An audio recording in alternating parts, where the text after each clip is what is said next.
Welcome to presentation on Container Corporation of India. This is a public sector enterprise in the Ministry of Railway, and it is on fast track for strategic divestment.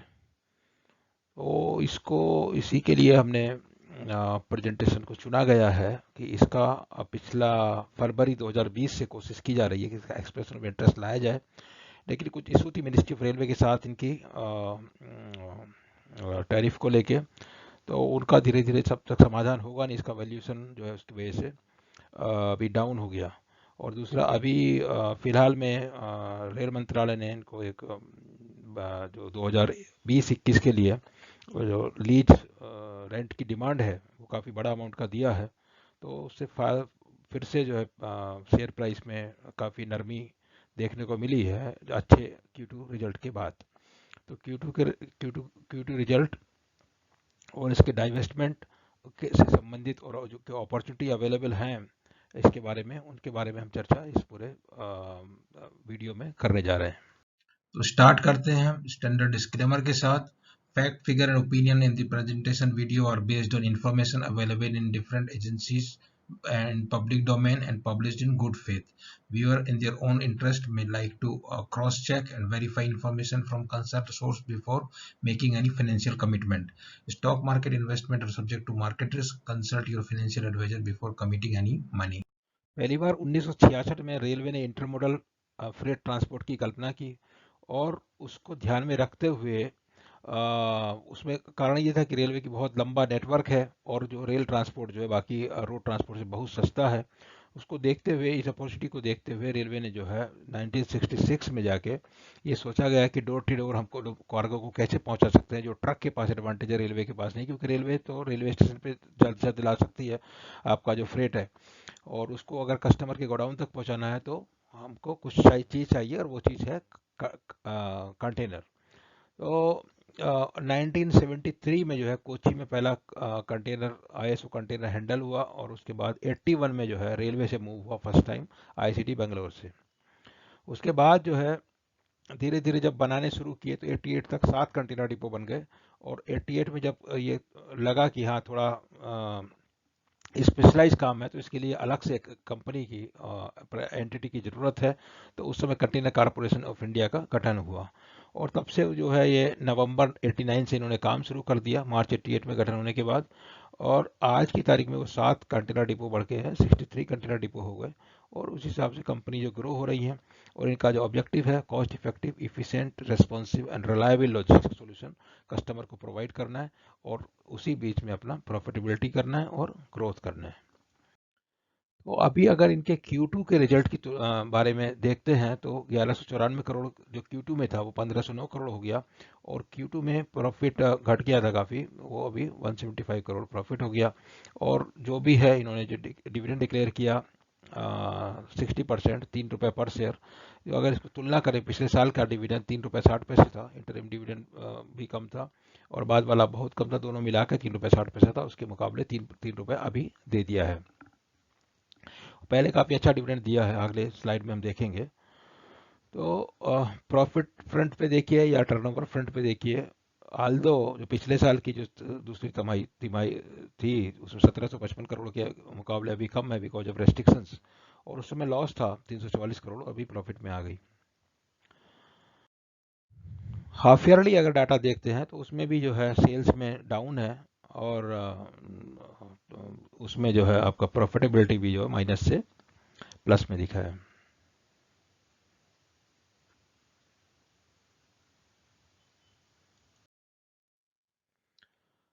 Annual number अगर analysis करते तो कुछ 6000 6500 के आसपास sales रहती है, और profit जो है इनको 1100 करोड़ हुआ था 2019 में, 1174 करोड़ जो 2020 में 366 करोड़ हो गया। उसी को चलते डिविडेंड भी जो 17 रुपये तक डिविडेंड देती थी वो घट के जो पिछले साल 8.5% हुआ, और उसके मतलब अभी जो बीते साल में 3.6 3 रुपये 60 पैसे हो गया।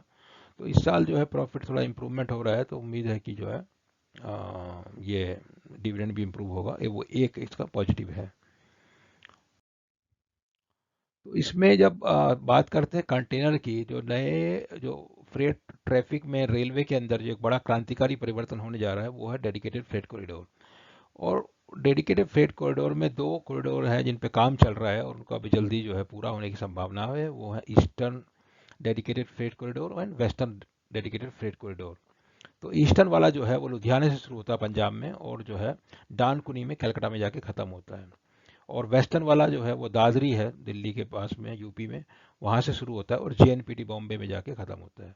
तो वेस्टर्न कॉरिडोर में क्या है, बेसिकली जो पोर्ट में जो ट्रैफिक आता है आपका शिप से, इम्पोर्ट वाला एक्सपोर्ट वाला, उसको हिंटरलैंड में आप जो बोलिए हरियाणा, दिल्ली, यूपी, पंजाब वगैरह इधर भेजने के लिए हिसाब से इसमें मेनली कंटेनर ट्रैफिक चलेगा। इस तरह का शुरू से ही सोच बनी हुई है। और उस सोच के चलते यहाँ पे ये भी कल्पना की गई कि यहाँ पे जो है हम सिंगल कंटेनर की बजाय डबल डेक कंटेनर चलाएंगे। और बाकी ये एक नया एक्सपेरिमेंट था और उसका ट्रायल भी हो चुका है। और पहले ये था कि अगर डबल डेक कंटेनर चलाएंगे तो हम इलेक्ट्रीफाइड ट्रैक कैसे बनाएंगे, तो उसके लिए स्पेशली डिजाइंड ओवरहेड सिस्टम बनाया गया है और उसका टेस्टिंग हो गया, सब क्लियरेंस हो गया है। तो जो नॉर्मल आपकी जो लाइन इलेक्ट्रीफाइड होती है उसमें 5.4 मीटर हाइट होती है, तो इसमें के लिए डबल डेक कंटेनर को अकोमोडेट करने के लिए वो हाइट को बढ़ा के 7.1 मीटर कर दिया गया। और और उसमें क्या होता है कि बहुत सारा आपका थ्रोपुट बढ़ जाता है कि एक ही गाड़ी में आपके डबल नंबर ऑफ कंटेनर जो है चले जाते हैं। तो ये कंटेनर वाली ट्रेन जब चलेंगी तो इसको अपना इसमें स्पीड बढ़ जाएगी, करीब 100 किलोमीटर रहेगी सिंगल कंटेनर में। और डबल कंटेनर में जो है स्पीड जो है करीब 75 किलोमीटर रहेगी। और जो अभी की 25-30 किलोमीटर है उसके मुकाबले काफ़ी अच्छा वो थ्रोपुट मिलेगा, टर्न अराउंड टाइम कम हो जाएगा, तो प्रोडक्टिविटी इंप्रूवमेंट होगा। ये ईस्टर्न वेस्टर्न कॉरिडोर का मैप दिया हुआ है। तो इसमें था रीजन ये, इनको पहले सेलेक्ट इसलिए किया गया कि ये काफ़ी स्ट्रेट रूट है जिन पे मालगाड़ी और पैसेंजर गाड़ी दोनों एक साथ चलती हैं। और वेस्टर्न में भी ऐसा ही है। और यहाँ पे क्या किया, जब ट्रैफिक बढ़ गया तो दो लाइन नॉर्मली होती है, अप एंड डाउन लाइन, एक तरफ गाड़ी जाती है और दूसरी लाइन में दूसरी तरफ गाड़ी जाती है। जो कि जब ट्रैफिक बढ़ता है तो तीसरी लाइन की जरूरत बनाई गई और कुछ जगहों में चौथी लाइन भी बनाई गई। तो एक ही जगह अलग अलग लाइन बना के, और उसमें जब अपनी मिक्स ट्रैफिक है पैसेंजर ट्रेन और मालगाड़ी, क्योंकि पैसेंजर ट्रेन आपकी राजधानी चलती है 130 पे और बाकी 110 120 की स्पीड से गाड़ियाँ चलती हैं। और मालगाड़ी जो है वो एवरेज स्पीड उनकी 75-80 के करीब होती है मैक्सिमम स्पीड, और एवरेज स्पीड जो है आती है 27-30 के आसपास। तो एक ही लाइन पे चलाने में परेशानी होती है। तो रेलवे को जब नया इंफ्रास्ट्रक्चर क्रिएट करना था तो सोचा गया कि क्या करें, नया पैसेंजर कॉरिडोर बनाए या नया फ्रेट कॉरिडोर बनाए। तो उसमें फाइनली फैसला ये हुआ कि फ्रेट कॉरिडोर नया बनाएंगे और ये एग्जिस्टिंग ट्रैक है उसको अपग्रेड करके, क्योंकि एक जो एग्जिस्टिंग ट्रैक है बहुत सारे आपके ऐसे स्टेशन से गुजरती है जहाँ पे आपको ट्रैफिक मिलता है, पैसेंजर ट्रैफिक। जबकि मालगाड़ी का अगर रूट बनाएंगे वो कहीं से भी निकल सकता है वहाँ पे। फिर पैसेंजर स्टेशन अगर बाहर में बनाएंगे, जहाँ पे अगर शहर में दूसरा बनाने जाएंगे तो फिर अगर ज़मीन की ज़रूरत पड़ती है आपको स्टेशन बनाने के लिए, वो सब सारी समस्याएं होती हैं। उसको चलते हुए ये फैसला किया गया कि हम फ्रेट का नया बनाएंगे और डेडिकेटेड फ्रेट कॉरिडोर उसका नाम दिया गया, क्योंकि उसमें खाली मालगाड़ी चलेगी, कोई पैसेंजर ट्रेन नहीं चलेगी। उसके बाद का डेवलपमेंट है जो अभी आप देखते हैं, जो हाई स्पीड ट्रेन, वो पैसेंजर का है, वो इसके बहुत बाद की कल्पना है। ये काफ़ी दिनों से डेडिकेटेड फ्रेट कॉरिडोर पे काम चल रहा है और अभी जो है कुछ एक दो सेक्शन पे जो है वो चालू भी हो गया है। तो डीएफसी जो आने वाला है, जो चालू होगा, उससे इनको बहुत बड़ा एडवांटेज कंटेनर कॉरपोरेशन को मिलने की उम्मीद है। कारण ये है कि जो दो डीएफसी भी प्लान है जिनका काम अभी एक आध साल के अंदर जो ख़त्म हो जाएगा और वो चालू हो जाएंगी, और उसके अलावा और भी बहुत सारे डीएफसी प्लान है जो एक बाद में उन पे काम होगा। तो उसमें एडेड एडवांटेज क्या मिलेगा, कॉस्ट कम होगी, वॉल्यूम बढ़ेगा और कैपेसिटी यूटिलाइजेशन इंप्रूव हो जाएगा। और जो है जैसे जैसे डबल स्टैक कंटेनर चलाएंगे तो टर्न अराउंड टाइम और ज़्यादा, सिंगल में भी उसका टर्न अराउंड टाइम बढ़ेगा, क्योंकि स्पीड, एवरेज स्पीड जो है वो मालगाड़ी जो डेडिकेटेड फ्रेट कॉरिडोर में चलेगी उसकी एवरेज स्पीड बहुत ज़्यादा आएगी और 100 किलोमीटर मैक्सिमम परमिसिबल स्पीड उसकी हिसाब से वो ट्रैक वगैरह डिजाइन किया गया है। और लॉन्ग टर्म में इनका स्ट्रेटजी है कि कुछ आइस बैटरी यूज करके जो है रेफ्रिजरेटेड कार को भी मूव करें, जिसको थोड़ा अच्छा पैसा मिलता है। और उसमें टेम्परेचर सेंसिटिव कार्गो और coal transport agency, major power consumption company और उनके साथ cool transportation, sea rail mode, double stack operation, और oil freight, rail freight design of bulk transportation, cement, aggregate, liquid cargo, auto car, offshore presence. ये सब इनके जो है नए इनिशिएटिव हैं जो आने वाले समय में इनका जो है रिवेन्यू ग्रोथ और प्रॉफिटेबिलिटी ग्रोथ में मददगार साबित होंगे। दूसरा जो है लैंड लाइसेंस फी का एक बहुत बड़ा इशू इसमें रेलवे के साथ इनका चल रहा था। तो आल्दो इनको पहले से ही जो रेलवे की लैंड में काम कर रहे हैं, स्टार, क्योंकि कंपनी रेलवे से ही शुरू हुई थी और रेलवे की लैंड में इनके डिपो थे, तो उसमें ग्रेजुअली क्या है, रेलवे ने जो रेंट है उसका लीज रेंट जो था वो धीरे धीरे वो लोग बढ़ाते जा रहे थे। और क्या था, पिछले साल तक वो है जो पर कंटेनर बेसिस था, मतलब कितना 20 फीट इक्विवेलेंट यूनिट के बेसिस पे वो चार्ज होता था। तो अभी इन्होंने क्या किया, जो ये साल में अभी लेटेस्ट ऐसा किया कि 1 अप्रैल से जो नया पॉलिसी लागू कर दिया, उसमें बोलता है लैंड वैल्यू के हिसाब से हम जो आपसे लीज रेंट वसूल करेंगे। आपका पहले वाला था क्या था, अभी आपको प्रॉफिट जितना बड़ा, मतलब अगर कि टर्मिनल पे बहुत ज़्यादा वॉल्यूम है तो रेल को ज़्यादा रेंट मिलता है, क्योंकि जितने ज़्यादा करंट कंटेनर हैंडल होंगे उसके हिसाब से उनको लीज रेंट देना पड़ेगा। मतलब it was related to parameter में इस, बट अभी जब ये लैंड वैल्यू के हिसाब से होगा, जो इससे बड़े शहर हैं जहाँ पे लैंड की वैल्यू बहुत ज़्यादा है और वहाँ पे लैंड वैल्यू के हिसाब से 6% अगर आप चार्ज करेंगे और जो 7% हर साल बढ़ेगा तो बहुत होगा। अब इनको पता नहीं, समाउ जो है वो अंदेशा था या क्या था, पर इन्होंने रेलवे पर डिपेंडेंस कम करने के 2005 के बाद में ऐसा डिसाइड किया कि हम जो है रेलवे की लैंड डिपो नहीं बनाएंगे, और इन्होंने डायरेक्ट जो है अप्रोच करके लैंड अपना रेलवे लाइन के आसपास खरीदा और उस वहाँ पे अपने डिपो बनाए। और अभी जब ये शुरू हुआ है लीज लैंड लाइसेंसिंग फीस बढ़ गया, तो तब से इन्होंने 16 जो है वो अपने डिपो रेलवे लैंड में सरेंडर कर दिए। उसके अलावा वो एक्सपेंसिव इतना हो रहा था कि पिछले पूरे साल में जो लीज रेंट पे किया वो 120 करोड़ था, और अभी Q1 में ही 120 करोड़ हो गया। और उसके अलावा 120 करोड़ से रेलवे संतुष्ट नहीं है, रेलवे ने इनको एक बड़ा जो है बिल जो है थमा दिया। अभी पिछले कुछ दिन पहले की बात है, तो उसमें वो अनुमान से बहुत ज़्यादा है, तो वो चल रही रेलवे से बातचीत। और इन्होंने रिप्रेजेंट किया है, तो वहाँ पे एक इंटर मिनिस्ट्रियल ग्रुप की को लगाया गया है जो अपना रिकमेंडेशन देंगे, और उसके हिसाब से ऐसा उम्मीद है कि ये इशू रिजॉल्व हो जाएगी। और जो उनकी जो इनिशियल इंडिकेशन मिला है उसमें ये होगा कि जो 5 साल का भी लीज एग्रीमेंट होता है वो 35 साल का होगा, और जो रेट है जो अभी 6% लैंड वैल्यू के हिसाब से हो रहा है वो शायद 5% या तो 2% ऐसा कुछ काफ़ी कम होगा। और उसमें जो इंक्रीमेंटल जो 7% की बात हो रही है वो भी जो है 5% होगा, या फिर कुछ इन्फ्लेशन एडजस्टेड रेट रहेगा, जो मतलब आरबीआई के मानदंडों के हिसाब से। और दूसरी बात करते हैं डाइवेस्टमेंट के बारे में। तो इनिशियल डाइवेस्टमेंट जो इसका अक्टूबर 94 में हुआ, उस समय कंपनी लिस्टिंग हुई, 20% स्टेक सेल किया गवर्नमेंट ने।